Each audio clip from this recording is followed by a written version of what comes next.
Assalamualaikum warahmatullahi wabarakatuh. Kembali lagi di channel saya. Pada video kali ini saya ingin membagikan sebuah informasi terkait surat keputusan Menteri Pendayagunaan Aparatur Negara dan Reformasi Birokrasi terkait nilai ambang batas pada seleksi kompetensi dasar pengadaan pegawai negeri sipil tahun anggaran 2023.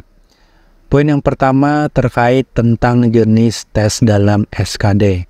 SKD melibatkan 3 jenis tes utama, yaitu tes wawasan kebangsaan atau TWK, tes intelijensi umum atau TIU, dan tes karakteristik pribadi atau TKP.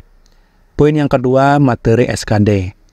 TWK dirancang untuk mengukur pemahaman tentang nasionalisme, integritas, bela negara, pilar negara, dan penggunaan bahasa Indonesia.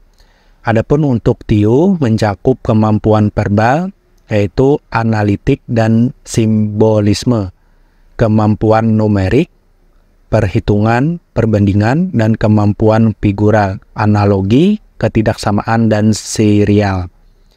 Adapun untuk TKP menguji pengetahuan dan kemampuan dalam konteks pelayanan publik, jejaring kerja, sosial budaya, teknologi informasi, profesional, dan pemahaman anti-radikalisme.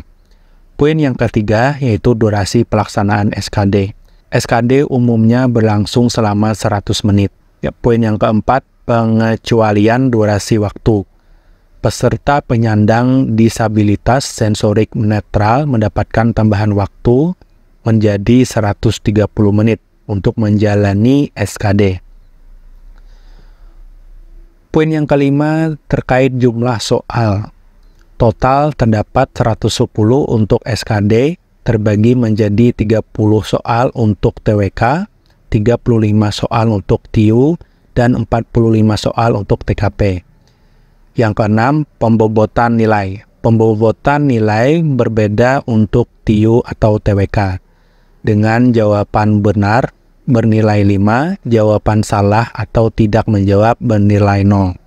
Adapun untuk pembobotan nilai untuk TKP memiliki variasi, dengan jawaban benar memiliki nilai 1 hingga 5 dan tidak menjawab bernilai 0. Poin yang ketujuh, nilai kumulatif tertinggi. Nilai maksimal yang dapat dicapai dalam SKD adalah 550. Dengan pembagian 150 untuk TWK, 175 untuk TIU, dan 225 untuk TKP.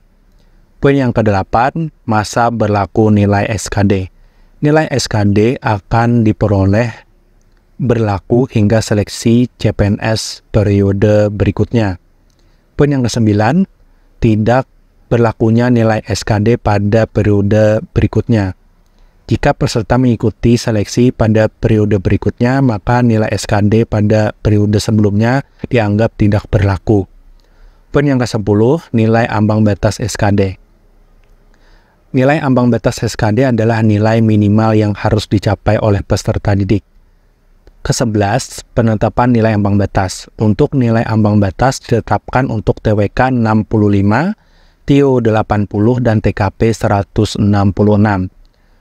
Yang ke-12, pengecualian untuk penetapan kebutuhan khusus. Penetapan nilai ambang batas tidak berlaku bagi peserta yang mendaftar pada penempatan khusus seperti lulusan terbaik, diaspora, penyandang disabilitas, dan putra-putri wilayah Papua. Poin yang ke-13, ambang batas untuk lulusan terbaik. Lulusan terbaik berkreditas dengan pujian atau komlot memiliki nilai kumulatif SKD paling rendah sebesar 311 dan nilai TIU paling rendah sebesar 85. Poin yang ke-14, ambang batas untuk diaspora. Peserta diaspora memiliki nilai kumulatif SKD paling rendah 311 dan nilai TIU paling rendah 85. Poin yang ke-15, ambang batas untuk penyandang disabilitas. Bagi peserta penyandang disabilitas, nilai kumulatif paling rendah adalah 286 dan nilai TIU-nya paling rendah 60. Poin yang ke-16, ambang batas untuk putra-putri wilayah Papua. Peserta yang mendaftar dan penempatan khusus sebagai putra-putri wilayah Papua memiliki nilai kumulatif paling rendah 286 dan nilai TIO paling rendah 60. Yang terakhir, berlakunya keputusan. Keputusan ini dimulai berlaku sejak tanggal ditetapkan dan akan diubah jika terdapat kekeliruan di kemudian hari. Nah, demikian Bapak Ibu informasi terkait nilai ambang batas pada seleksi kompetensi dasar pengadaan pegawai negeri sipil tahun anggaran 2023. Semoga bermanfaat dan saya akhiri. Assalamualaikum warahmatullahi wabarakatuh.